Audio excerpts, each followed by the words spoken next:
பாதைகள் இருக்கணும். 5 காரியங்கள் நான் சொன்னேன். சபைக்கு போக வேண்டும். சபைக்கு நம்ம ரெகுலரா வந்து நம்ம ஆசீர்வாதத்தை பெற்றுக்கொள்ள வேண்டும். நல்ல நண்பர்களோடு இருக்க வேண்டும்.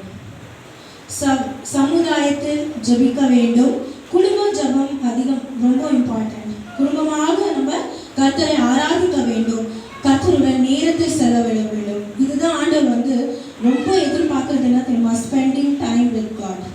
நம்ம ஆண்டவர் எடுத்து வந்து எவ்வளோக்கு நம்ம ஆண்டவர் எடுத்து ஸ்பெண்ட் பண்ணுறோமோ அந்த அளவுக்கு கர்த்தர் நம்மளுக்கு அதிகமாக ஆசீர்வாதத்தை நம்மளுக்கு கொடுப்பார். வாட் அ ட்ரெமெண்டஸ் பிளெஸிங்ஸ் இல்லையா? ஆண்டவரோட பாதத்தில் வந்து எவ்வளோ ஒரு பிளெஸிங் நம்மளுக்கு. அது எட் another gospel ஸ்டோரி நான் சொல்லி முடிக்க விரும்புகிறேன்.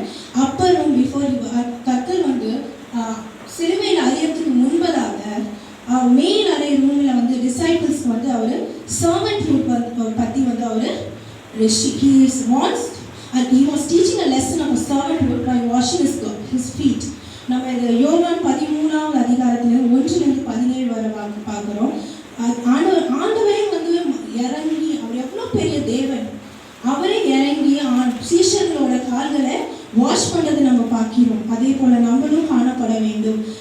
நம்மளுக்கு அந்த ஆசீர்வாதத்தை we should attain our blessings at the feet of Jesus is the greatest blessing. Let us motivate. நம்மளே நமக்குள்ள மோட்டிவேட் பண்ணி ஆண்டவரோட பாதத்தில் அமர்ந்திருந்து we should obey. நம்ம கீழ்ப்படிய வேண்டும், அவரை சேவிக்கணும். ஆமென். ஒரு பாடலை பாடி நம்ம முடிக்க வேண்டும்.